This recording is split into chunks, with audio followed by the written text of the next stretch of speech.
ไผคิดใหญ่คิดได้คือนะโมวะนะโมนี่คิดแต่อยากสร้างพระเด้นะแต่ศีลยังบ่ได้คิดพอได้แนวจังซี่นะนะโมไปบิณฑบาตพูดน่ะสงสัยสิเก็บเงินมาแต่สมัยเพิ่นไปยังก่อนพูดยังก่อนผู้ลังกาเนาะเก็บเงินไว้แต่สมัยเขาใส่บาทในไอ้ผู้ลังกาเก็บมาเรื่อยได้เงิน1,000 กว่าบาทคุ้มให้แม่ว่าไปสร้างพระใหญ่ให้พะนะพระใหญ่แมงบ่1,000 กว่าบาทนึง แต่ว่าใจใหญ่เข้าใจว่าสิได้เอาตัวใจเขาบ่ฮู้ดอกว่าราคาหรือว่าการก่อสร้างมันยากหรือไงแต่ว่าความทั้งในนี่แม่เฮาเป็นเด็กน้อยซ้ำนี่นึกคิดได้คือเขาบ่ล่ะเนาะอยากสร้างพระใหญ่เอาพระแบบใดถามเพิ่นเอาพระยืนยืนแบบใดยืนแบบนั้นเพิ่นว่าเพิ่นชี้ใส่รูปเฮา ยืนแบบนั้นว่าซั่นเดี๋ยวสิพาสร้างดอกบ่แม่นซ้ำนี่เด้มัน 2-3 ล้านบ่ได้ยังต่ำซั่นดอก หลวงพ่อสิพาเฮ็ดดอกจัก20 ปีก่อนจังสร้างนึกกูสิตายก่อนบ่20 ปี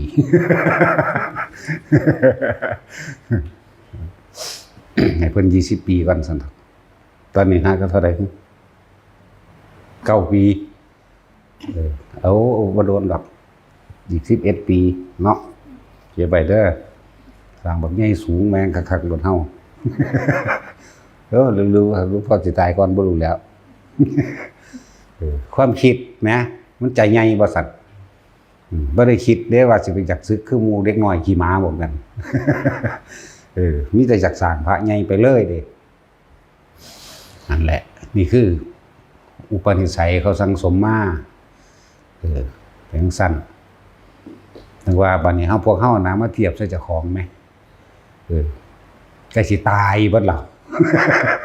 คิดอยู่บอกซับแบบจะอายุซับนี่บ่เนาะอย่างสั้นแหละนั่นแหละเอิ้นว่าอุปนิสัยมาสร้างสมของเขามาแบบนั้นมีแต่สิคิดเฮ็ดไปสร้างพระใหญ่พระพุทธเจ้าเด้ลักษณะนั้นนั่นแหละเอิ้นว่าของเก่าดังเดิมมันก็ต้องทรงต่ออุปนิสัยสิ่งที่อุบัติขึ้นในใจก็เอิ้นว่าอุปนิสัยพอแต่เห็นพระปุ๊บเนี่ยมันใจมันสิอยากบวช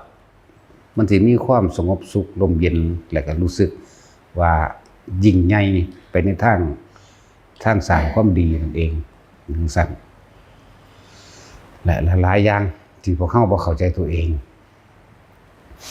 แต่บ่มีผู้แนะน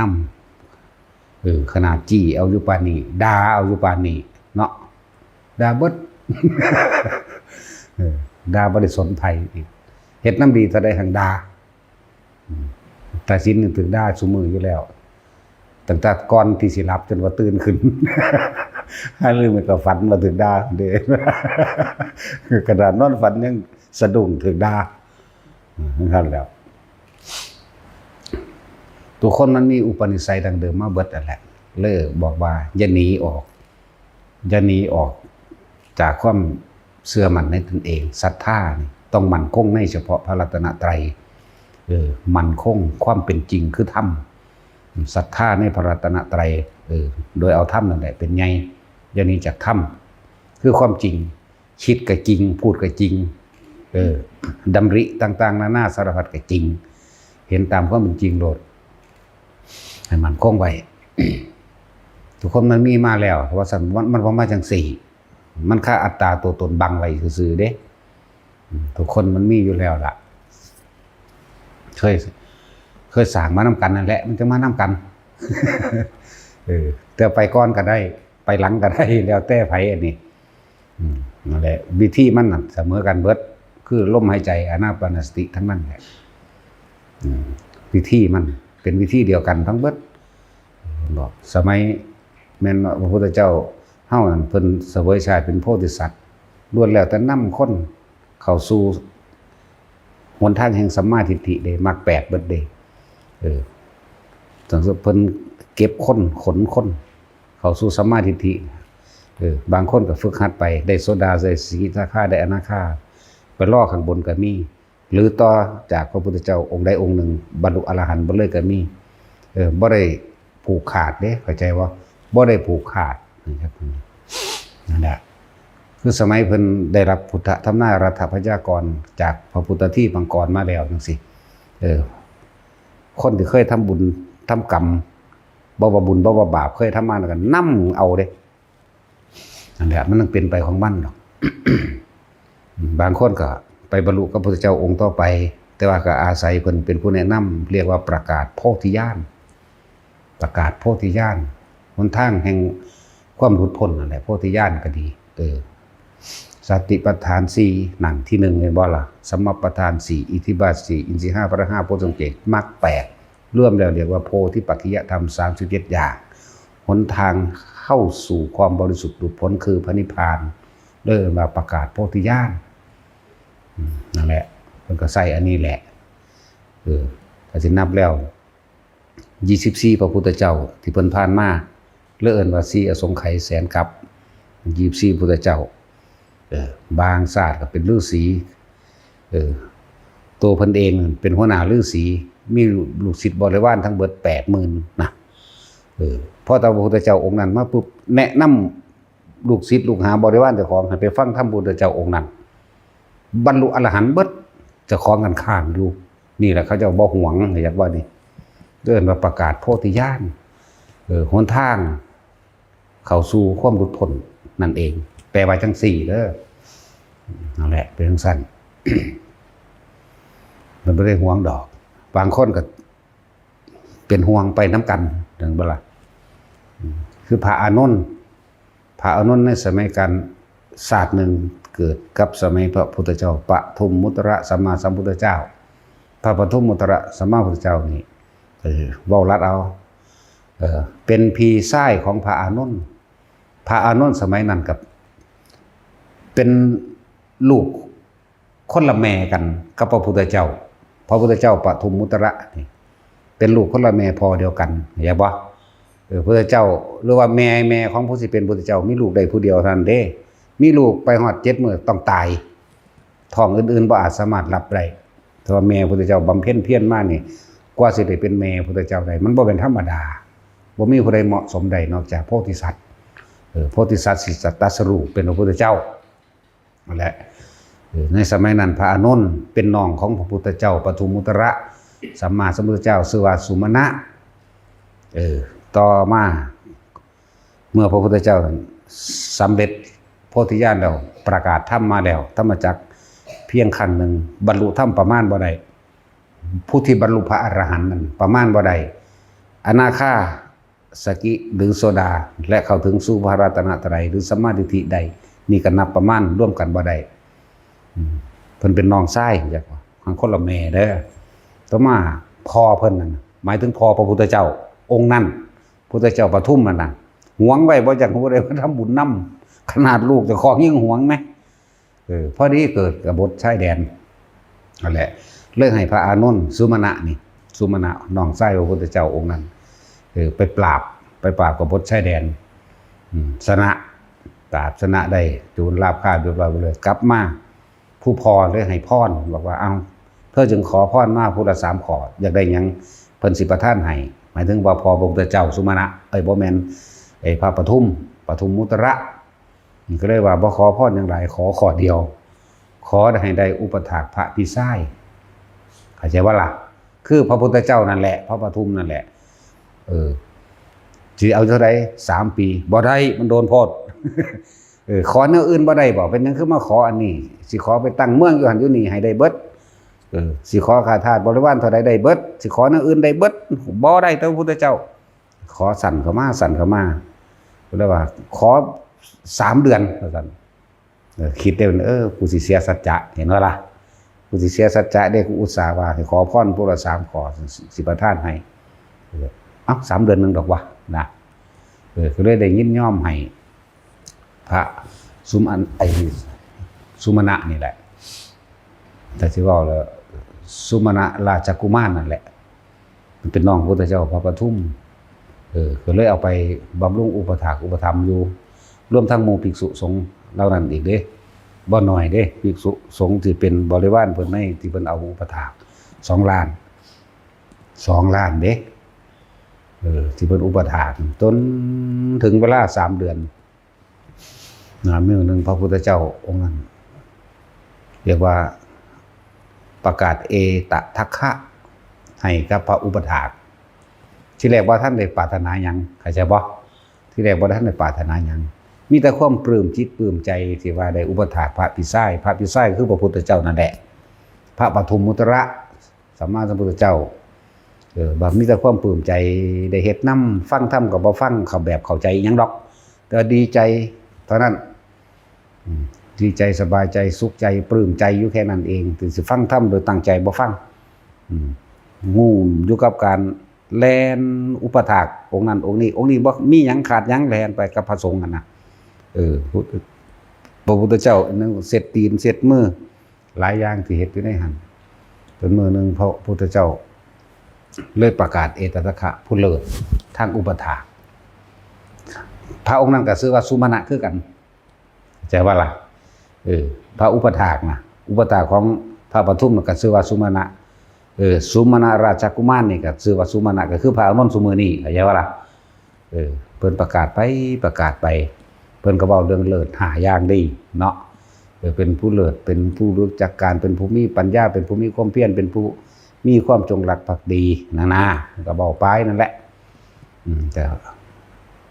เพิ่นฟังตรงนี้เพิ่นติดใจตัวนี้นะแล้วก็พระสุมาณะก็เป็นผู้มีรูปงามอีกรูปงามผิวขาวเป็นผู้มีวาจาน่ารักปิยวาจาน่ารักฟังผู้ใดก็นิยม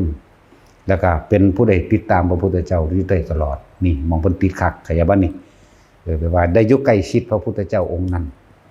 ผู้ใดสิเข้าเฝ้าบ่สิเวลานี้กษัตริย์เข้าเฝ้าต้องผ่านพระสุมาณะอุปถากนั้น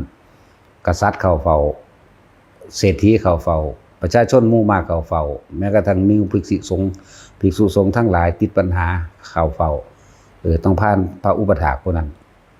เพิ่นไปพอใจตรงที่ว่าได้อยู่ใกล้พระพุทธเจ้าเพิ่นก็เลยถาม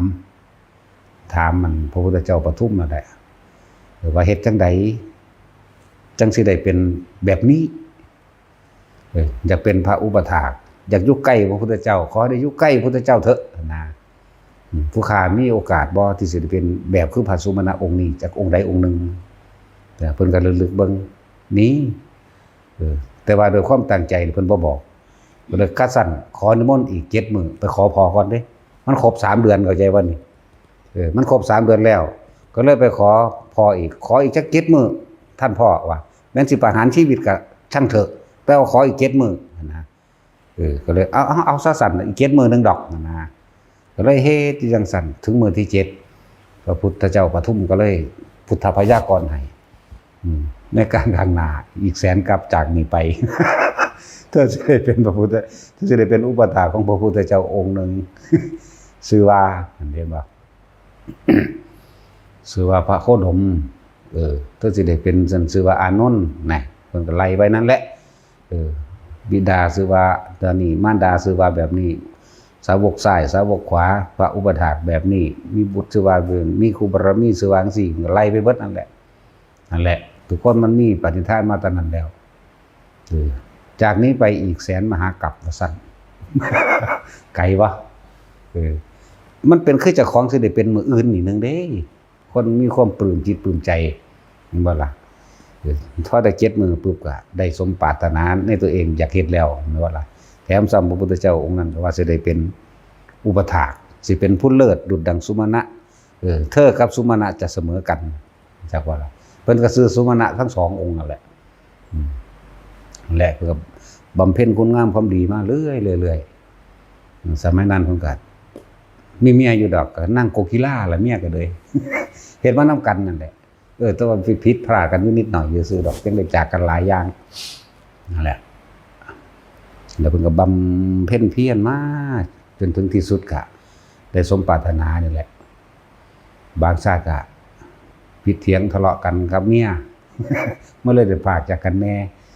บางชาติเพิ่นไปเป็นกษัตริย์เพิ่นเป็นคนเจ้าชู้ไปหาฆ่าข่มขืนเขาที่บางที่ก็ฆ่าผัวเขาเอาเมียเขาอะไรจังเพิ่นจังได้มาเกิดเป็นผู้หญิงถึง7 ชาติ เกิดเป็นกระเทยอีก7ศาสตร์เข้าใจบ่ล่ะมาอีกศาสตร์นึงมาเกิดเป็นนกแขกเต่าเห็นไหมนกแขกเต่าเว้าได้นะเว้าเพื่อนพระพุทธเจ้าเฮาก็เป็นพระมโหสถนั่นแหละส่วนนางโกกีฬาก็คือเป็นนกสาลิกาเด้รู้จักนกสาลิกาบ่รู้จักนกแขกเต่าวะนั่นแหละเราได้ค่อยเป็นสายสื่อให้พระมโหสถเฮาจนมาถึงสิละศาสตร์สุดท้ายมาเป็นพระอานนท์แล้ว พรากจากกันโดนเติบอยู่เด้แต่ว่านี่เอิ้นว่าด้วยความมีกรรมคุณหรือสัมพันธ์เคยปรารถนารวมกันว่าสิได้เข้าพระนิพพานรวมกันมันมีอยู่ศาสตร์นึงที่เป็นกษัตริย์พระอานนท์ก็เคยเกิดเป็นพระอินทร์ถึง36ครั้งพุ่นเด้36ครั้งต่อกันเลยและนางอันนี้ก็ไปเป็นครูอยู่แล้วก็มาเป็นกษัตริย์ก็มาเกิดเป็นแล้วก็ได้บำรุงพระพุทธเจ้าวิปัสสีเนี่ยพอวิปัสสีแล้วอุปถากพระเจ้าแบบบ่ค่อยผิดพลาดทั้งสี่แหละก็เลยว่าหากข้าพเจ้าจะเข้าสู่พระนิพพานขอให้พวกข้าพเจ้าทั้งสองได้สู่พระนิพพานพร้อมกันในศาสตร์นั้นเถิดพุทธเจ้าองค์นั้นกับทำนายให้คือกันจงเป็นเช่นนั้นเถิดคือได้นะความหมายเดี๋ยวมาศาสตร์นี้บัดก็พัดภาคจากกันมาอีกก็สิบอกแนวบ่ดีของเพิ่นก็มีอยู่หั่นแหละเป็นกษัตริย์จากได้เมียไผก็สร้างกูไปฆ่าเอาเลยเขาบ่เต็มใจกับฆ่ากับบังคับเอาเลยเข้าใจบ่ล่ะมันเลยเป็นบาปแบบนั้นแหละไปเป็นหญิงโสเภณีเด้เป็นผู้หญิงกันนะบ่ได้เต็มใจดอกแล้วก็ถือเหมือนกับว่าเป็นถือการข่มขืนนั่นแหละแต่ก็มาเกิดเป็นกระเทยอีก7ศาสตร์มึงรู้นั่นน่ะเป็นผู้หญิงโสเภณี7ศาสตร์เป็นกระเทยอีก7ศาสตร์นั่นแหละเป็นสั้นมันเป็นแต่เหตุอยู่บ่ล่ะเนาะว่าถ้าเต็มใจมันบ่เป็นหยังดอกว่าแท็กซี่เขาเต็มใจมึงอยู่บ่หรือมึงข่มขืนเอาบ่เข้าใจมันบ่มันเป็นชุลมุนแต่เต็มใจว่าเป็นอย่างดอกแต่ไปข่มเหงเอาโดยที่มันบาปก็บ่ได้เต็มใจนั่นแหละเรื่องราวของเพิ่นศาสตร์สุดท้ายมานี่เพิ่นมาเห็นกันครั้งแรกนี่พระอานนท์เดินทางไกลมาอบเอาร้อนหิวหนาวบ่แม่นร้อนเดินทางมากับเณรผู้นึงเพิ่นมาเปิดให้กันจากว่าเดินทางมาจากต่างเมืองอื่นๆนั่นแหละมาแล้วหิวน้ำส่วนนางท่าสีเองนี่กำลังตักน้ำอยู่ด้วยซะปุ๋มอยู่ในห้วยนั่นแหละเพิ่นเกิดข้อแห้งหิวน้ำนี่บุพกรรมมันมานํกันเห็นบ่มันสิมาต่อเอากันเฮ็ดให้เกิดหลงทางมาตั้งอื่นแบบมาสู่เมืองนี้นะมาเห็นนางตักน้ำมันก็เบาม่วนเนาะมันก็ดูก่อนน้องหญิงอาตมาเดินทางมาจากที่ทางไกลหิวกระหายน้ำขอบิณฑบาตจากน้องหญิงได้บ่ทั้งก้มตักน้ำด้วยซั่นเพิ่นก็เอาบาตรออกมาด้วยซั่นนางเอากระตาได้ตักน้ำกระตาขี้ซี่นั่นนะตักน้ำขึ้นพอต้องเงยหน้าขึ้นเท่านั้นตาประสานตากันจักว่าล่ะผู้นั้นก็เฮ็ดกะคุเฮียลงหันนะผู้นี้ก็บาดเฮียฝาบาดเป้งปางคือกันแหละกับเด่นหน่อยเห็นมื้อเช้าเป้งปางก็ยืนตะลึงพึ่งพืชได้บัดนี้นั่นแหละมันตกสะเพิกอยากว่าตะลึงพึ่งพืชเน้นมันก็อยู่ทางหลังเดินเอามือกี้หลวงพี่ไปหิวน้ำเด้ว่าซั่นจังสะดุ้งขึ้นมาได้เพิ่นก็จังว่ากันเพิ่นจังผู้นั้นก็ได้สติผู้นี้ก็ได้สติกลับขึ้นมาแล้วก็ตักน้ำใส่บาตรกันกินแหละกินแล้วก็ถามความเป็นไปเป็นมาถามไปถามมานำก้นเลยบาดนางโกกีฬาน่ะนำก้นเลยบ่ได้คือในหนังเด้อในหนังเฮ็ดเขาก็แต่งไปตามเรื่องเขานั่นแหละในหนังอันว่าม่นเพิ่นไปสันเข้าในบ้านปิดประตูแล้วลอยแต่งงานในหนังมันบ่ล่ะในซีรีส์นั่นน่ะความจริงบ่เป็นจังซั่นนั่นแหละความจริงบ่เป็นแบบนั้นดอกเพิ่นก็ถามก็บอกความรักเลยบอกว่าซึ่งก็เว้ากันไปนั่นแหละท่านมีชื่อว่าจังไดนามว่าจังไดรู้จักพระผู้ชื่อว่าอานนท์บ่ก็บอกว่า ผู้ข้าบ่เคยรู้จักเป็นท่าสีเป็นคนทุกข์คนยากบ่ได้เขาก็ห้ามบ่ให้ไปใกล้พระสงฆ์องค์เจ้าเพราะว่าพระพุทธเจ้านั่นตลอดทั้งหมู่ภิกษุสงฆ์ทั้งหลายได้ยินว่ามาจากสักยะเขาห้ามบ่ให้ท่าสีจังซั่นจังซี่ว่าไปคุยกันไปโดนเติบอยู่นั่นแหละผู้ข้าเนี่ยตกอยู่ในขาทาสบ่อาจสามารถสิไปนั่นได้แม้กระทั่งน้ำที่เอาให้นี่ก็รู้สึกว่าผิดบอกว่าบ่ผิดอาตมาครับน้องหญิงนี่ก็มีเสมอกันนั่นแหละบ่ได้มีอีหยังบ่ได้มีชนชั้นบ่ได้มีวรรณะเป็นผู้ลาออกแล้วจากชนชั้นวรรณะทั้งหลายสิ่งทั้งหลายเหล่านั้นหมู่พราหมณ์เขียนขึ้นหมู่พราหมณ์ทั้งหลายแต่งตั้งกันขึ้นมาเพื่อสิข่มเหงคนอื่นเพื่อสิเอาเปรียบคนอื่นให้คนอื่นตกเป็นทาสให้คนอื่นตกอยู่ใต้อำนาจเลยมีการแบ่งแยกชนชั้นและวรรณะสมัยตะกี้คือว่าล่ะวรรณะพราหมณ์เขาถือว่าเป็นวรรณะสูงสุดแม้กษัตริย์ก็ต้องไหว้พราหมณ์เห็นบ่ล่ะแต่ที่จริงแล้วคือพราหมณ์ทั้งหลายแล้วนั้นตกแต่งมนต์องค์การแช่งน้ำแต่ว่าทำไปตามใจเขาก็ทำการสาปแช่งตกแต่งเรื่องการบูชายัญเพื่อให้เกิดความสุขตกแต่งการดูฤกษ์และดวงดาวดูหมอไล่มาสารพัดนั่นแหละแม้กระทั่งว่าเขาเขียนไว้ตกแต่งไว้แบ่งแยกเอาไว้ว่าขนาดว่าน้องหญิงนี่เป็นคนเสมอกันมนุษย์เสมอกันแท้ๆแต่เป็นยังขึ้นมาแบ่งแยกกันแบบนี้เขาแบ่งแยกเพื่อการข่มเหงได้เอาเปรียบก็เบาไปคนมันมักอยู่แล้วมันก็ฟังแล้วเนาะของมันว่าอยากไปถ้าเพิ่นสิย่างไปก็ถามถ้าเพิ่นสิย่างไปก็ถามไหมถามไปถามมาเบิดแนวถามย่างน้ำก้นเลยดิโจรพุ่นล่ะไปฮอดหน้าบัดว่าน้องหญิงขอเธอจงกลับบ้านเธอเสียเถิดก็เลยว่าหรือว่าพระคุณเจ้ารังเกียจน้องบอกนะว่าบ่แม่นบ่ได้รังเกียจบ่หยังบ่มีสนสันโดษนะจังที่ว่ามาก็ไล่ไปบัดนี้บอกสารภาพรักเลยว่าตัวน้องนี่ได้รักพระคุณเจ้าผู้มีนามว่าพระอานนท์เสียแล้วก็ว่าไปเฮ็ดจังได๋สิได้อยู่ไกลบอกไปแต่ว่าเรามึนอยู่เด้เข้าหาพระพุทธเจ้าเลยเด้ตัวนี้ลวงเข้าไปเลยแหมไปหาพระพุทธเจ้าพุ่นเด้พระพุทธเจ้าก็ฮู้อยู่แล้วเพิ่นก็บ่ไปนั่นดอกเพิ่นก็นั่งอยู่หน้าคันธกุฎีเพิ่นนั่นแหละเพิ่นก็ถามเธอรักอานนท์ว่าอย่างไรรักมดที่ดวงตาที่ผิวที่ฝีปากที่กริยาตาทางมารยาทที่เท้าที่มือเปิดงามเลยสันเนาะแต่กริยามารยาทคำพูดคำจาสระสลวยตั้งแต่เกิดมาเป็นมนุษย์เท่าเดียวนี้เนี่ยบ่เคยมีผู้ใดมาพูดจาดีๆสนอเพราะพิงหรือไพเราะหูของผู้ขาเลยนะข้าพเจ้าจึงรักพระอานนท์แล้วทั้งสั้นแล้วก็ว่าที่นี่บ่ได้สมควรมันก็คำหมดแล้วให้เธอไปอยู่พักอยู่กับหมู่เราภิกษุณีซะก่อนนะว่าล่ะไปให้มากกับกลุ่มบวชที่พออยากอยู่ใกล้พระอานนท์อยู่ใกล้พระอานนท์นั่นเอิ้นว่าสื่อหลักพระ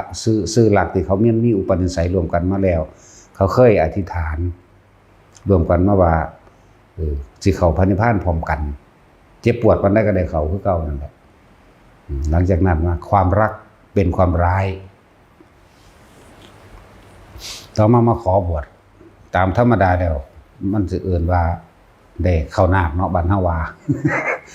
อยู่บัก4 ปี 5 ปีมันเด้ต้องผ่านการทดสอบจากทั้งหมู่ภิกษุณีและตลอดทั้งหมู่ภิกษุสกรได้พวกบวชหลังๆนะใช่บัดความรักเป็นความร้าย ต่อมาก็หาวิธีกันแกล้งมายาวาสิตายที่ถ้าบ่ได้บวชตั้งแต่จากอยู่ใกล้พระอานนท์จังซั่นแล้วพระเจ้าฮู้อยู่ก็เลยบอกบวชได้ซะ ก็เลยได้บวชบวชแล้วก็จ้างขอให้ได้มานั่งอยู่ใกล้พระอานนท์กับพ่อหรือได้มองเบิ่งในนั้นวัดเขาเจ้าแบ่งกันเด้บางหนึ่งเป็นราชายาติการามคือสมัยนั้นพระเจ้าประเทศสร้างวัดให้ภิกษุณีตัวนี้เป็นเชตวันเหมือนบ่ล่ะวัดเชตวันเป็นวัดของพระอนาปิณฑกเศรษฐีดอกเจ้าเชษแล้วไหวดีซื้อแล้วหัวดีเอาซื้อเจ้าของขึ้นอ้างหน้า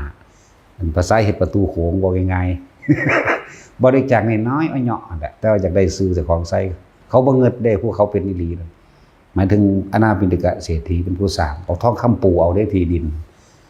ที่ดินบ่ได้น้อยนี่70 กว่าไร่หมดเด้นั่นนะ เอ้ยหูจักละเอียดขนาด70กว่าไร่ตาสิน บ่น้อยเด้อเนาะไป70กว่าไร่นะเอาหมายถึงท่องปูออกแต่ว่าก็มีตัวแถมอยู่ดอกใหญ่ๆอยู่ดอกที่แรกสร้างที่แรกเลย78ไร่นั่นแหละต่อมานั่นพ่อตาเพิ่นใดนี่แล้วมันก็ตื้มให้อยู่ดอกมันก็เลยใหญ่อยู่ตอนใดพูดละบาด100กว่าไปแล้วแต่ว่ามาสร้างประตูโค้งไว้เพราะว่าอ้างว่าเจ้าของมันสร้างมันวัดภิกษุณีจากวัดล่ะสร้างวัดภิกษุณีตัว นั่นแหละต่อมาก็ทำทาคืออยากอยู่ใกล้พระอานนท์มันสิมีเว้นเด้หมายถึงว่าเว้นนี่ภิกษุสงฆ์นี่จะต้อง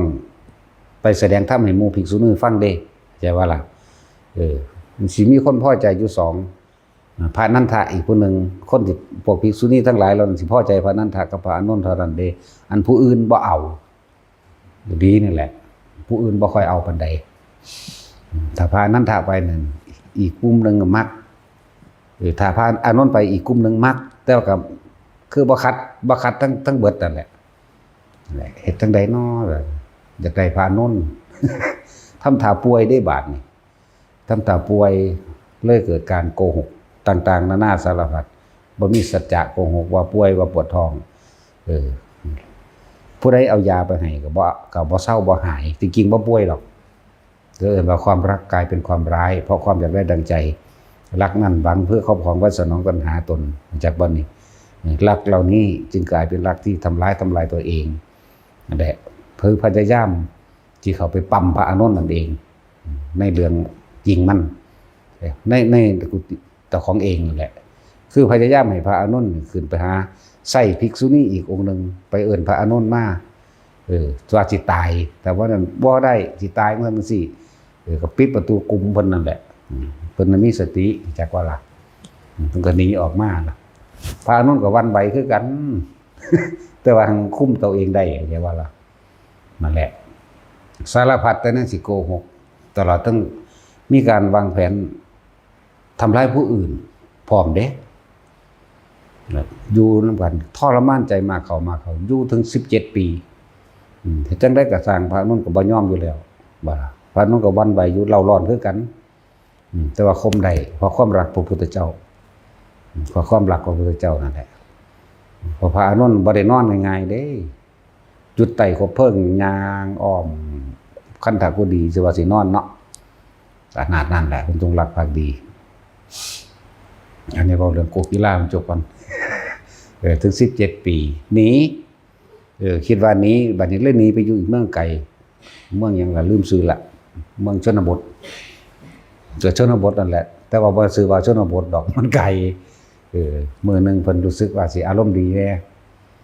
คล้ายๆกับว่าเพิ่นคมจิตบ่ให้คิดถึงพระอานนท์ได้แล้วหันหน้าไปทางสระน้ำเบิ่งดอกบัวเพิ่นกำลังพิจารณาธรรมเด้ดอกบัวตูมก็มีดอกบัวอยู่ใต้น้ำก็พอเหลียวเห็นพุ่มพูจักบ่ดอกบัวกำลังพ่นน้ำเป็นดอกบัวตูมบอกดัวบอกน้ำบานดอกบัวอีกนึงกำลังสิกีบโรยเพิ่นกำลังพิจารณาธรรมเด้พระอานนท์ก็แอมกันทั้งหลังเท่านั้นล่ะสลบน็อกลงไปอีกเทื่อนึงบัดนี้ว่าธรรมดาเด้ลาเวรกรรม พระอานนท์ ตอนนี้แหละหันมาเท่านั้นแหละ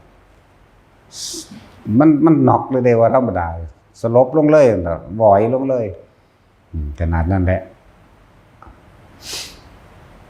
พระอานนท์ก็เป็นคือกันว่ามันบ่เป็นนั่นแหละไปธุระอีหยังบ่แล้วจังไปเห็นมันเป็นจังซั่นให้มันสะเทือนจักว่าในสุดท้ายแล้วก็ปีที่18มันก็บรรลุอรหันต์ดอกนั่งโกกีฬาก็ดี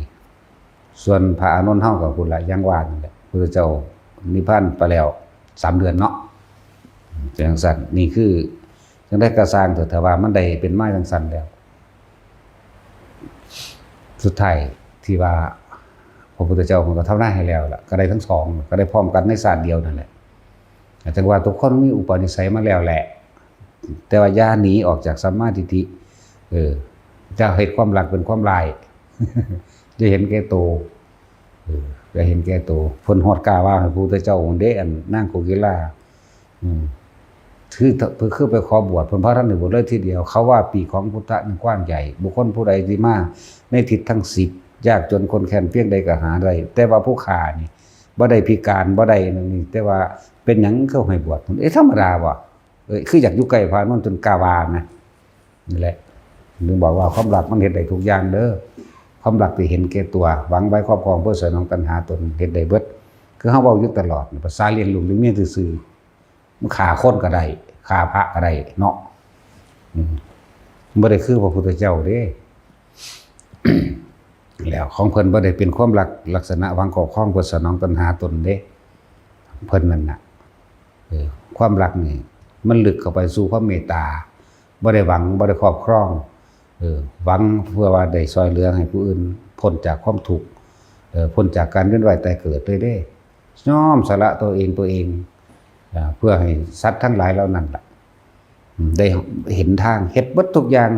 เพื่อให้คนทั้งหลายเหล่านั้นเข้าสู่สัมมาทิฏฐิเฮ็ดเบิดทุกอย่าง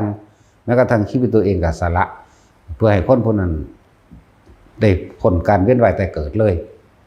บ่ได้แค่สัมมาทิฏฐิเด้พ้นการเวียนว่ายตายเกิดแล้วก็บ่หวงไผอีกบางชาติบางสมัยคือพระพุทธเจ้าเฮาเพิ่นก็บวชเป็นพระมาแม่นบ่ล่ะบวชเป็นพระก็บ่ได้หวงลูกศิษย์ลูกหาเห็นบ่บางชาติเป็นฤาษีมีลูกศิษย์อยู่ 80,000พอพระพุทธเจ้าอนุมัติสีบังเกิดขึ้นปุ๊บเพิ่นก็รู้จักว่าล่ะบอกลูกศิษย์ไปฟังธรรมของพระพุทธเจ้าอนุมัติสีลูกศิษย์ 80,000 บรรลุอรหันต์เบิดเจ้าของก็ยัง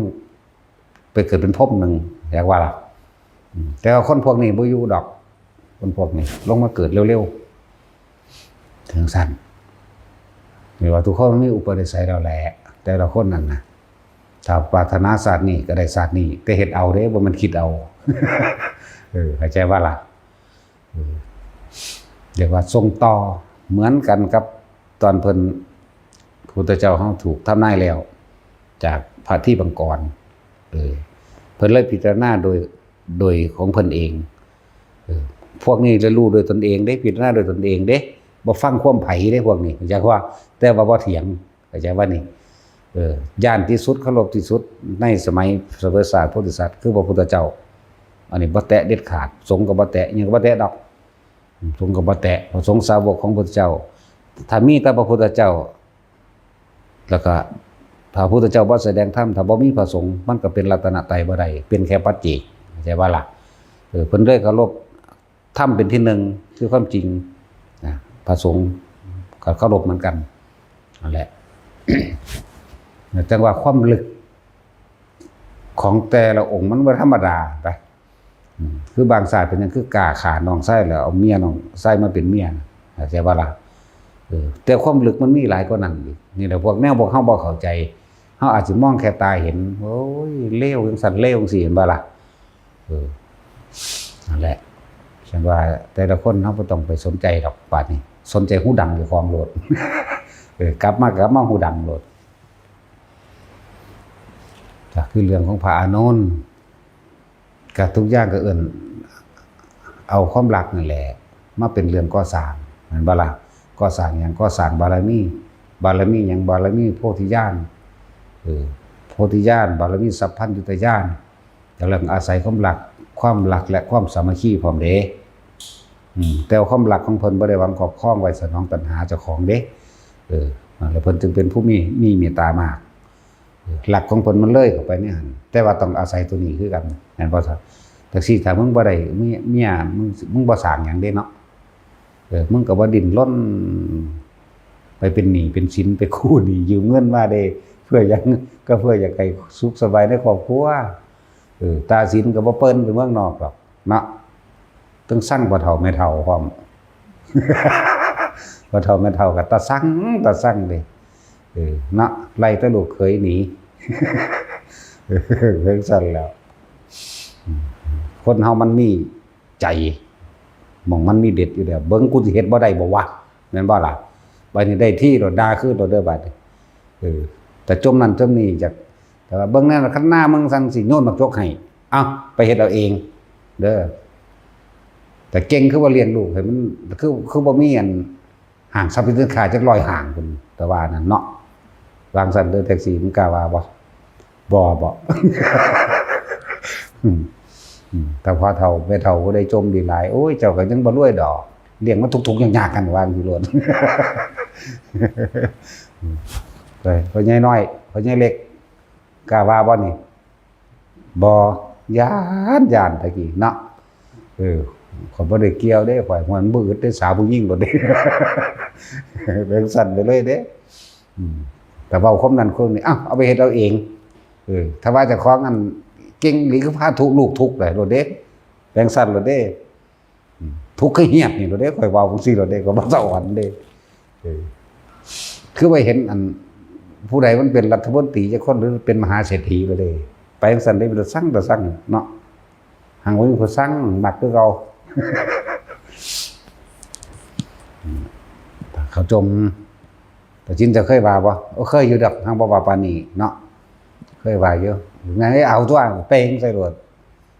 จะไปสะอ่อนแต่ว่าเฮ็ดนั่นเฮ็ดนี่ให้เขาเฮ็ดเอาเองโลดอย่าไปเงิดบ่อึดดอกหาเอาไหมบ่หานี่ติเนาะมันเอาผู้เดียวนั่นติคนมีผู้เดียวบอกได้ก็บ่เข้าใจดอกมีแมงจักล้านคนพุ่นล้าน800,000บ่ทันครบอยู่นั่นแหละพวกเจ้าคงจักว่าพวกเจ้าตกอยู่ใต้อำนาจแห่งตัณหาตกอยู่ใต้อำนาจเป็นทาสของร่างกายเป็นทาสแห่งอารมณ์เด้ที่เว้ามานี่เป็นธาตุร่างกายเป็นธาตุแห่งความสัมผัสทางกายเป็นธาตุอารมณ์เข้าใจบ่นี่ที่บอกมาทั้งเบิดนี่นั่นเรื่องมื้อนี้ถ้าบ่มีผัวเป็นเมียมันบ่ก็เคยจักสร้างเด้เนาะแม่นบ่ล่ะแต่เฮาเปลี่ยนผัวเปลี่ยนเมียมาไปสร้างโพธิญาณสิบ่ดีกว่าบ่บ่จักดอกจักว่าแท็กซี่สิบอกมานี่แต่มึงบวชมึงก็เอามึงก็ได้น้ำบวชนั่นแหละเนาะทำทาให้เขามาฟังธรรมมึงฟังก็เลยเกียมหาวมันหลอกตัวมึงมาฟังธรรมเอาแล้วมาขี่ไปถึงว่าเอาเขาโอ้ยบักหาเอ้ยก็เป็นความจริงเด้ล่ะถามมึงแม่แต่ว่าบ่แม่นนั่นน่าตะจุยทำทานสอนธรรมะเขาสอนไปสอนมาเอาธรรมโม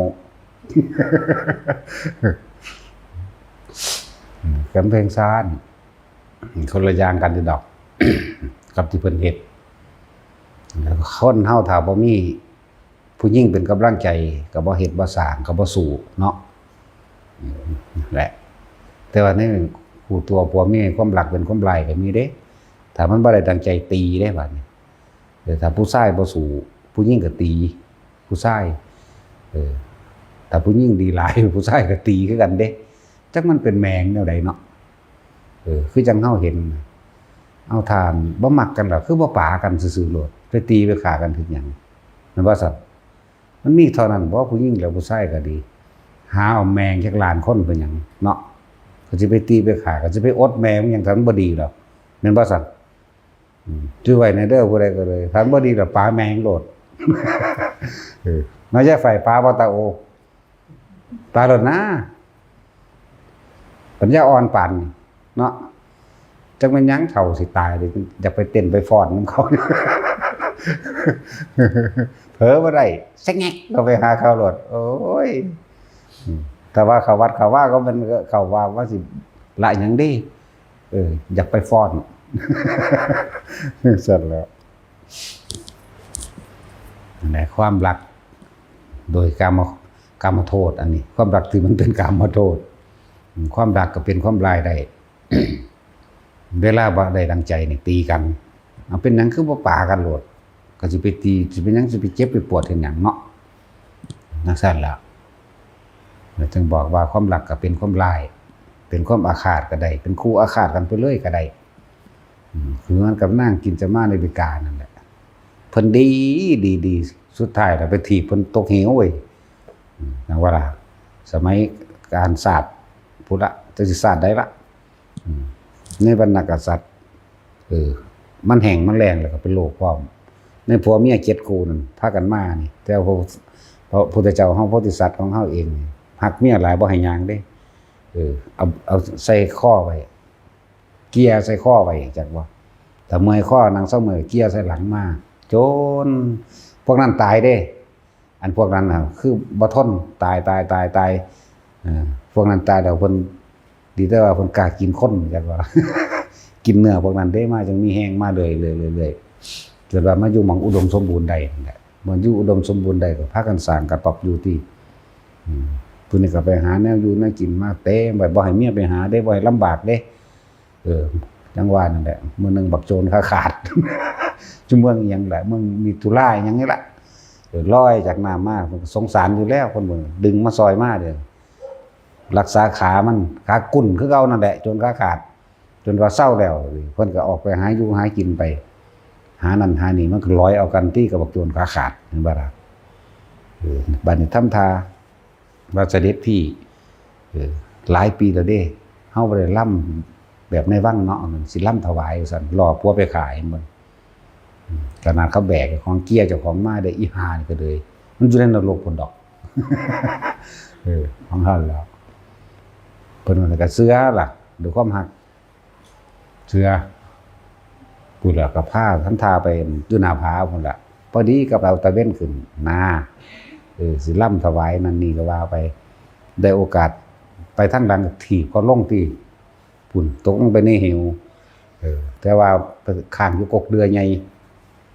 ข้างอยู่ต้นกกอุทุมพรไปว่าเรือเด้อต้นอุทุมพรแต่ข้างกันได้หันก็บ่ตายแต่มีพญาแล่นใหญ่ว่านี่เหี้ยใหญ่มาหากินบักเรือที่มันล้นนะกินเน่าๆดอกเพิ่นนี่แล่นตัวนั้นเป็นไฟรู้จักว่าล่ะ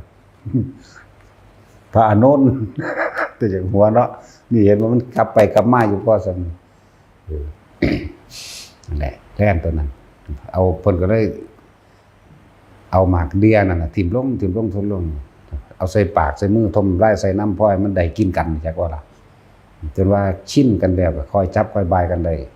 แล่นตัวนั้นก็ลักษณะว่าให้ขี้หลัง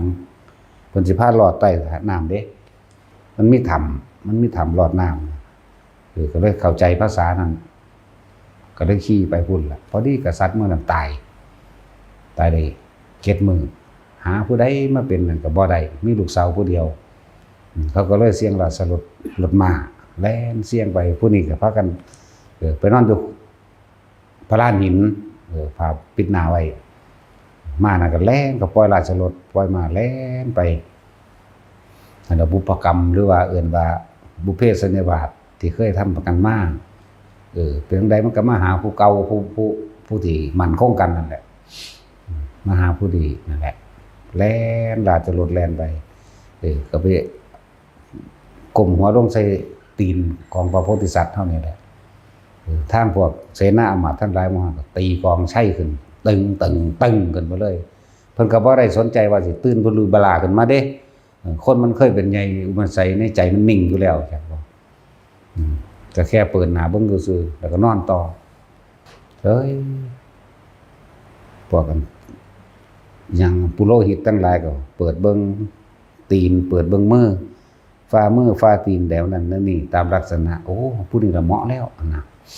นั่นแหละจังเซิ้นไปเป็นกษัตริย์แต่ว่า2 คนนี่ก็เป็นผู้มีปัญญาคือกันเด้นางพิมพานั่นแหละไปแต่ว่าอันผู้นั้นก็ดีเสืองและวิชิตาอย่างนี้แหละวิชิตานี่ซะมันคิดออกเว้าซื่อซะก่อนมันสิลืม นางวิชิตากับโพธิสัตว์เฮาก่อนสิไปอยู่นำกันเขาเจ้าทดสอบปัญญากันพอแห้งเด้นั่นแล้วนั่นจังว่าความรักมันเกิดได้อยู่2 ทางบุพเพสันนิวาสคือการกระทำมานำกันในการก่อนเคยตั้งอธิษฐานจิตมานำกันโดยเรื่องใดเรื่องหนึ่งแต่ว่าถ้าเป็นตั้งอธิษฐานจิตมานำกันเรื่องว่าโดยความรักอันนี้เดี๋ยวเฮาสิเข้านิพพานพร้อมกันเนาะมันก็ไปอีกดีเด้จากว่าล่ะมันก็ไปอยู่ถ้าบ่ความรักเป็นความหลายก่อน คือกินแต่มาอเมริกาถ้าเปลี่ยนใจก็ได้คือกันเด้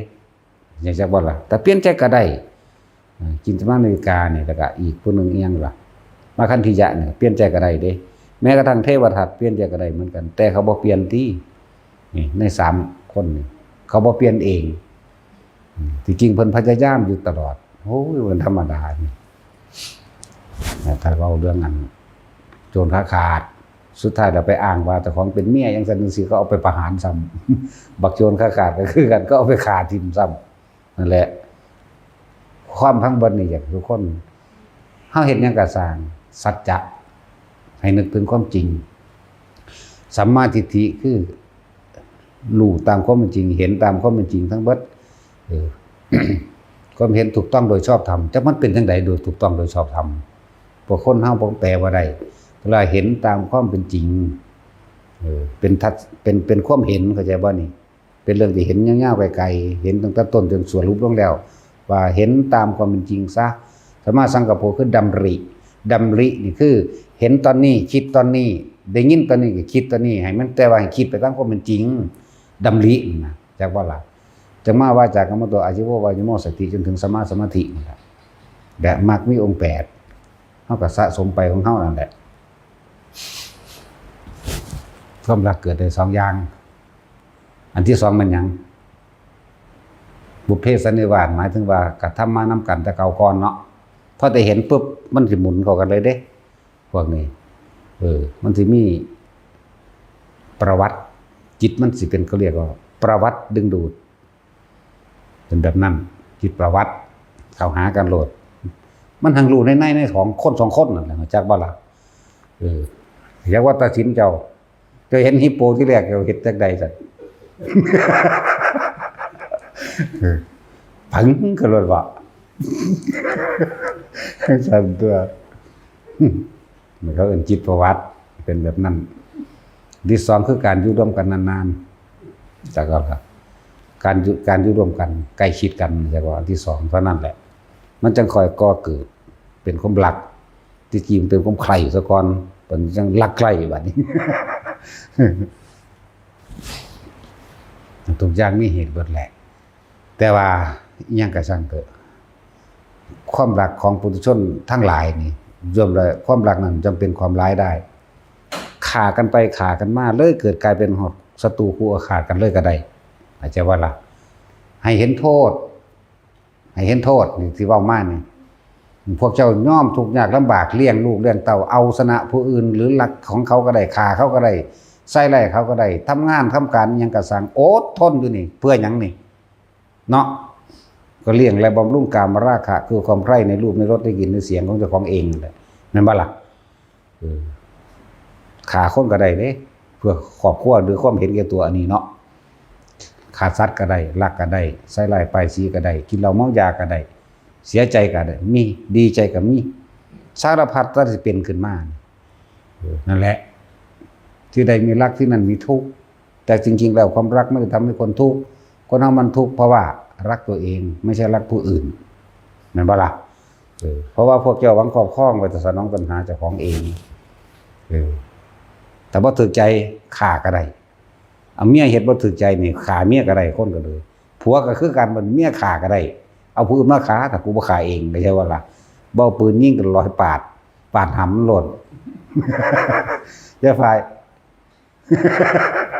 บาดทำทีมโรเดอร์ซื้อสัตว์มันยังก็ได้บาดนี้บ่มีผู้ใดเอาทั้งนั้นแล้วสรุปแล้วความรักทั้งหลายอันเป็นของปุถุชนคือความใคร่อยากในกามารมณ์บำรุงเนื้อหนังตัวเองนึงถือว่านี่อารมณ์ของเจ้าของเนื้อหนังและอารมณ์รูปรสกลิ่นเสียงสัมผัสทางกายตัวนี้แหละเขาเป็นทาสมันอยู่จากวันไปทำงานถ้าสู้เขาบ่ได้โอ้ได้ทนเด้เขาจะบอกก้าวหาและดูถูกอดเอาแก้โตไปเห็นบ่ล่ะแต่คมเหงเขาได้คมเด้เพื่อสิเอาเปรียบเพื่อหยังนี่ก็เพื่อสิเอามาเลี้ยงครอบครัวตัวเองแหละเรียกว่าเห็นแก่ตัวนั่นแหละจากว่าล่ะเป็นสั้น จริงๆก็เลยก็ดีไปทำงานบางหันบางนี้บางที่เขาก็ดูถูกบางที่ก็ดูถูกเขาคือกันเนาะบางที่ก็เว้าพื้นเขาบางที่ก็เขาก็เว้าพื้นคือกันนินทาแต่จึงบอกว่าคนบ่ถูกนินทาบ่มีในโลกแล้วก็คนบ่นินทาผู้อื่นก็บ่มีในโลกเหมือนกันนั่นแหละพวกเจ้ากำลังตกเป็นทาสอารมณ์แห่งความรักใคร่เด่นจากวัน ใครอยากในกามารมณ์เลยทั้งเบิดนั่นแหละโหยอันใดสิหลายเท่ากับกามบ่มีดอกสัตว์ทั้งหลายเป็นวายตายเกิดเพราะความรักใคร่แห่งกามารมณ์นั่นแหละขนาดพอเล็กไม่น้อยเนาะบ่มีลูกก็บ่ปากันเถื่อเบิ่งได้ ยังได้สิปากันเดี๋ยวนี้ขนาดบ่มีลูกก็ยังพอแห้งอยู่เอาอีน้อยๆมาเลี้ยงเบ้ยจังสิเป็นหยังเนาะอีหยังลูกยายเกี่ยวขี้เขี้ยวแหมอีน้อยๆนั่นน่ะมันนั่งกำลังเว้าอยู่แจ๊ะๆอยู่แต่ละมื้อเนาะอันนี้แตบนะอันนี้ก็เดี๋ยวก็ร้องเพลงเต้นแล้วก็เฮ็ดมือท่านั้นท่านี้ติดตาในหั่นแหละบัดนี้ขนาดบ่แม่นลูกพวกเจ้าอุ้มอยู่นี่ รถดิพานมาก็อุ้มลูกอุ้มเด็กน้อยแล่นหนีรถดิพาน มันธรรมดาเด้ขนาดนั้นเลยสิไปว่าหยังก็ผู้เขาเป็นแม่ผู้เขาเลี้ยงเนาะคือยายเกียวจริงๆถ้ารถดิพานมาจังสิทิ่มอีอันน้อยๆนี่ขึ้นรถดิพานเลยได้บ่ซั่นโอ้ยบ่แล้วคุณจะสิอุ้มลูกหนีแล่นหนีรถดิพาน จังซั่นอีหลีนั่นแล้วจังว่าเราตอบในใจบ่จังว่าล่ะเฮาเลยอธิบายขยายความให้นั่นแหละมันก็เกิดจากตัวนั้นแหละสมุนบริวารของมันเบิดเด้อันเกี่ยวกับอารมณ์ต่างๆนี่ตัวใหญ่มันคือความรักใคร่ในกามของเจ้าของเองระหว่างผัวระหว่างเมียจากบ่นี้สมุนบริวารคือลูกล่าหุนเข้าใจว่าล่าหุนแปลว่าหยังเอาแปลว่าห่วงแปลว่าห่วงแปลว่าบ่วงนั่นแหละล่าหุนที่จริงเพิ่นบ่ได้ซื้อว่าล่าหุนดอกมันเป็นฉายา ห่วงได้เกิดขึ้นแล้วหนอน่ะนะแล้วเอิ้นว่าจังซั่นไปเลยนั่นแหละพวกเจ้าสิทิ่มห่วงได้คือเพิ่นบ่ยากอยู่ขนาดลูกเฒ่า60ปีแล้วแม่8 90ไปแล้วก็จังทิ่มบ่ได้เนาะแม่นอีหลีเด้มันบ่ตัดสินเนาะถ้าเจ้าทิ่มได้บ่คิดว่าสิทิ่มเลยพุ่นแล้ว นั่นแหละนี่คือความจริงไผก็ดียอมรับมันว่ามันเป็นทุกข์แบบใดทุกคนตกใต้อำนาจนี้ อำนาจตัวเดียวนี่แหละสัตว์ทั้งหลายมันบ่ายตายเกิดคือกามถ้าผู้ใดข้ามกามใดบ่ได้เกิดเด้เข้าใจบ่ระบาดนี่แต่ว่าถ้าสิคิดเอานี่บ่มีทางว่ากูสิปะได้ ทิ่มบ่ได้แน่นอนแต่คิดเอาต้องบ่คิดเท่านั้นเด้จังสิทิ่มได้แต่สิไปฆ่าคิดอยู่หั่นแล้วบ่มีทางนั่นแหละเพิ่นถึงมีวิธีให้พวกเฮาหยุดคิดอาศัยลมหายใจเป็นตัวหลอกดูกับลมดูเข้าบ่ค่อยคิดห่วงหาอิหยังดอกบาดสิตายมาจริงๆนะคนเฮาป่วยมันจากเศร้าเด้เนาะมันบ่จากตายเด้ มันจากเศร้าเด้มันบ่จากตายเด้เห็นบ่ล่ะต่อมาถ้าเฮาฝึกลมหายใจได้แล้วเฮาก็เข้าใจความจริงว่าความตายนี่หนีไปไสก็บ่ได้ต้องตายแน่ความเจ็บปวดก็มีผู้ใดรองรับได้แม่นเฮาสิห่วงผู้ใดก็สร้างสุดท้ายเฮาก็ต้องตายจากห่วงนั้นเป็นหยังกูคือบ่อยู่กับลมโลดแหมเข้าใจบ่ล่ะแล้วที่ฝึกสอนให้แต่ละคนทรงฌานจับจุดอุ่นโล่มให้มันได้นี่พวกเจ้าสิมีสมาธิเอง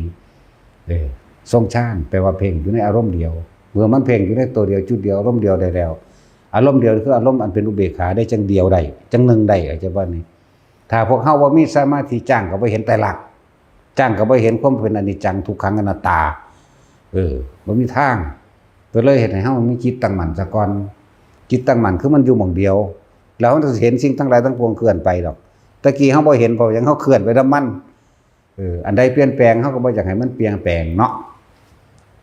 บ่อยากให้มันเปลี่ยนสั่นอยากให้มันคงที่อยากให้มันแซ่อยู่จังสั่นจังก็ล่ะบ่อยากให้มันเปลี่ยนบ่อยากให้มันดับท่านตัวมันได้เป็นทุกข์ผมบ่อยากนั่นแหละสิแนะนำแต่ละคนที่เดี๋ยวนี้คนที่ละสังโยชน์หาบ่ได้ละได้เด้ฟังดีๆเนี่ยเด้อการทรงฌานการเจริญฌานหรือว่าการเป็นผู้มีจิตหนึ่งตั้งอยู่เพ่งอยู่ในอารมณ์ที่เป็นหนึ่งมันก็เกิดเป็นสมาธิว่าจิตตั้งมั่นถ้าบ่มีหม่องตั้งถ้าบ่มีฐานแห่งตั้งฐานที่ตั้งแห่งจิตคือคำจิตหนึ่งหรือความรู้สึกอันเป็นหนึ่งตัวนี้พวกเจ้าสิบ่ทันความคิดของพวกเจ้าที่กำลังไหลไปกับบุคคลนั้นสัตว์นั้นสิ่งของนั้นเรื่องราวนั้น ดินฟ้าอากาศร้อนและหนาวน้ำท่วมน้ำแห้งแล้งหาน้ำยากดินแข็งดินอ่อนเข้าใจว่าล่ะนั่นแล้วถ้าทุกคนฝึกไว้แล้วนั่นประกอบการทรงชาติวันละเล็กละน้อยประกอบกับการฟังธรรมนี่สำคัญมากสำคัญเด้เฮาฟังธรรมนี่คือเฮาฟังความจริงที่เพิ่นเอามาอธิบายให้เขามาทำเวลาจิตตายมาบ่มีผู้ใดหนีได้เงินเจ้าสิมีมากมายเพียงใดก็ช่างบ่อาจสามารถซื้อความตายได้แต่บ่ล่ะแล้วก็บ่อาจสามารถซื้อผู้อื่นมาตายแทนได้สิว่าหยังแต่เวลามันยังซื้อบ่ได้แม้แต่เพียงเศษเสี้ยววินาทีเดียวเนาะนั่นแหละเวลามันเฒ่าแก่มาโอ้ยคือสมมุติว่ามาได้ยินฟังธรรมจังซี่กูจักซื้อเวลาคืนเด้เนาะซื้อคืนได้บ่ได้นี่คือความจริงอยู่แล้วความตายนี่มันเฮาสิย้านหรือบ่ย้านเฮาก็หนีบ่ได้หรอกหนีบ่ได้เงินซื้อบ่ได้หยังบ่ได้ฉะนั้นทุกคนต้องทำสมาธิให้จิตตั้งมั่นถ้าจิตบ่ตั้งมั่นพระเจ้าบ่เห็นคำว่าอนิจจังทุกขังอนัตตาบ่เห็นแน่นอนการที่เฮ็ดให้จิตตั้งมั่นก็เพื่อจะเห็นสิ่งทั้งหลายหาความจีรังยั่งยืนบ่ได้มีความเกิดเป็นธรรมดาเสื่อมสลายแตกดับเป็นธรรมดาเด้เห็นอนิจจังเมื่อเข้าใจดีแล้วว่าทุกอย่างมันเปลี่ยนไปเคลื่อนไปสู่ความแตกดับถ้าเข้าใจแล้วว่าบ่ยึดกับมันเองมันบ่มีทุกข์ถ้ายึดมันก็ทุกข์กันตัวอนิจจังอยู่หน้าอนัตตาอยู่หลังทุกขังอยู่กลางทุกข์มันเป็นหยังคือยึดมันยึดแล้วมันจังทุกข์เนาะมันยึดเด้มันจังทุกข์จังซั่นตัวมันเลยเป็นเหตุให้เวียนว่ายตายเกิดเพราะความเข้าไปยึดอะไรจังไรคนทรงชาติเด้อเจริญชาติเด้อว่าไปอยู่หั่นแหละอยู่หาฐานที่อยู่แห่งใจหาฐานที่ตั้งแห่งจิตก็ว่าไปทรัพย์ทั้งหมดที่ออกมาเนี่ยแค่มีความรู้สึกนวงๆอยู่หน้าผากนั่นแหละมันจังเป็นกลางใดจังเป็นจิตหนึ่งใดจังเป็นสามารถเอื่นว่าจิตตั้งมั่นใดจังเอื่นว่าสมาธิใดแต่เฮาบ่อยู่นวงๆอยู่ตรงกลางหน้าผากหรือหัวหรือหน้าอกก็จ้างเอาจุดแรกเพราะว่าเฮาสอนเริ่มต้นเฮาต้องตั้งฐานมันได้ซะก่อนถ้ารู้แล้วว่าอย่าออกจากความรู้สึกในกายเด้อพวกเจ้าสิรู้ยังเพียงใดก็ช่างสู่รู้สึกโตบ่ได้ความรู้สึกโตนั่นน่ะคืออยู่ในโตกายเวทนาจิตจิตเวทนากายรวมกันเป็นหนึ่งเรียกว่าสมาธิเมื่อมันจิตมันตั้งมั่นดีแล้วเฮาจังสิเห็นสิ่งทั้งหลายทั้งปวงว่าเขาย่างเว้ากันสวนซานไปนี่ถ้าจิตมันตั้งมั่นมันฮู้ได้ว่าเขาเว้าเรื่องใดเขาสิไปไสเข้าใจบ่แต่ว่าเฮาบ่ไปกับเขาเอิ้นว่าจิตตั้งมั่นอยู่นี่นั่นเฮาบ่ไปมันก็เกิดแล้วมันก็ดับถ้าเฮาไปนํเขาสู่พากันไปไสสู่เฮ็ดหยังสู่จังได๋สู่นั่นเลยบ่ได้เห็นอยากว่าบ่เห็นอนิจจังบ่เห็นทุกข์บ่เห็นอนัตตาก็สิว่านี่คือมันสิไปนํเขานี่ภายนอกส่วนภายในคือความคิดถ้ามันตั้งมั่นแล้วมันก็เป็นกลางนั่นตัวถ้ามันเป็นกลางแล้วมันเป็นเดือดร้อนหยังกับไผแต่ว่ามันเห็นอยู่นี่แหละอะไรจังบอกว่าฐานที่ตั้งให้กินเป็นเรื่องที่สำคัญก็คือตัวนี้เฮาตั้งไว้นี้ตั้งไว้ในภาคนี้ผู้ใดฝึกบ่ทันถึงมาฝึกแต่ฝึกไปแล้วสิรู้จักดอก1เฮาฝึกทรงฌานเจริญฌานเพื่อให้เกิดเป็นสมาธิอื่นว่าจิตตั้งมั่นเมื่อจิตตั้งมั่นแล้วเฮาสิเห็นอนิจจังทุกขังอนัตตาและผู้บ่ทันจะสามารถละสังโยชน์5ได้จิตสุดท้ายจะว่าจิตตายละสังโยชน์5ได้เข้าใจบ่ล่ะบาดบาดมันป่วยเขาคักๆมันผู้ใดก็ซอยบ่ได้หรอกนี่ผู้ใดก็ทิ่มความรับผิดชอบให้แต่หมอเนาะแม่นว่าล่ะสบายใจแล้วถึงมือหมอแล้วตายมาหมอเขาก็รับรองคือเก่าแล้วว่าตายด้วยโรคนั้นโรคนี้บ่มีความผิดแม่นว่าล่ะสั้นแล้วบัดนี้ผู้มันสิตายจริงๆมันบ่มีหม่องพิงพระอาศัยธรรมะกูก็ฝึกแล้วมันก็หันก็มาสู่ลมหายใจตัวบัดนี้เฮาทรงจำคำสอนอันนี้โดยตัวเฮาเองเฮาใคร่ครวญโดยตัวเฮาเองจากบัดนี้ตกลงตัดสินใจว่าโลกนี่เป็นอนิจจังเป็นอนัตตานี่บ่มีไผซอยบ่ได้สุดท้ายทุกคนก็หนีความตายบ่ได้ขึ้นสู่ว่าความเกิดเป็นทุกข์อย่างยิ่งเหมือนสิไล่ไปว่าโอ้แปลว่าอารมณ์ความยินดีพอใจในรูปรสกลิ่นเสียงนี่เนาะเหตุกูพาเกิดว่าตายอยู่จังซี่เนาะนี่เข้าสู่ลมหายใจคิดมั่งเข้าลมมั่งคิดมั่งเข้าลมมั่งจักบ่สมถะวิปัสสนาตีคูตัวนั่นแล้วบัดสิตายมันปุ๊บไปในลมหายใจคนที่ละสังโยชน์5บ่ได้สังโยชน์5ได้เลื่อนพระอนาคามีแปลว่าผู้ไม่กลับมาเกิดในโลกนี้อีก อาจจะไปขึ้นไปเกิดอยู่ในสุทธวาสหาสั้นบางประเภทก็ค่อยๆไหลไปที่ละจนฮอดอาการนิกายมีนิพพานเลย บางประเภทกับเบิดอายุในระหว่างท่ามกลางสิ้นอายุของกับนั้นเขานิพพานเลยก็มีจักบ่ล่ะอย่างสั้นแต่ว่าสิให้ถอยมากลับในโลกนี้บอกกลับมาแล้วที่แนะอยู่เดียวนี้มันเป็นแต่เฮ็ดเอาคือหยังนี่เด้เนาะหรือบ่เฮ็ดเอาก็สร้างเด้ นั่นแหละเฮ็ดฝึกไปพวกเจ้าเป็นทุกข์เพราะหยังเป็นธาตุเพราะหยังถึงธาตุร่างกายเจ้าของเองบ่อยากเฒ่าบ่ยอมรับ หาแนวมาแต่งหน้าแต่งตาแต่งปากนมย่านเตเสะอยู่ก็หาแนวมาดันไว้เนาะดาบย้อนเตเสะอยู่คือกันเห็นบ่ล่ะมึงสิดันซำใดมันก็แต่แฝบอยู่หั่นแหล้ว เนาะแต่จริง เรื่องสั่นตัวยังเฒ่าเตเสะหาแนวมาถูมาลูบไว้มันบ่ยอมเห็นบ่นั่นล่ะมันบ่ยอมรับว่ามันเฒ่าคือเก่านั่นแหละสั่นตัวยาอายุวัฒนะก็หาซื้อมากินแนวอันนั้นนี่มาถูมาท่าใส่ดึงไว้ดึงไปตายนั่นมันสิดึงซำใดวะกินก็กินไปตายนั่นแหละเนาะเนี่ยมันสิรอดอยู่บ่เดี๋ยวนี้คิดเบิ่งแหน่มัน 2,000 กว่าปีคนตายมันเท่าใดแล้วเนาะจนพวกเฮามีชีวิตอยู่เดี๋ยวนี้ก็เหลียวเห็นก็เห็นคนตายบ่ต่ำกว่า100ได้ไปก็ดีมันบ่ล่ะมื้อนึงเจ้าของก็สิตายนี่แหมมันบ่แม่นสักวันหนึ่งเราจะโตเด้ สักวันหนึ่งเราจะตายคืออย่างว่าแบบนี้มันเลยเป็นเรื่องปกติของเฮามันเป็นธรรมดาความเป็นและความตายเฮาบ่ได้ยินดีอีหยังธรรมดาธรรมดาเลยนั่นแหละเอาสบายทาน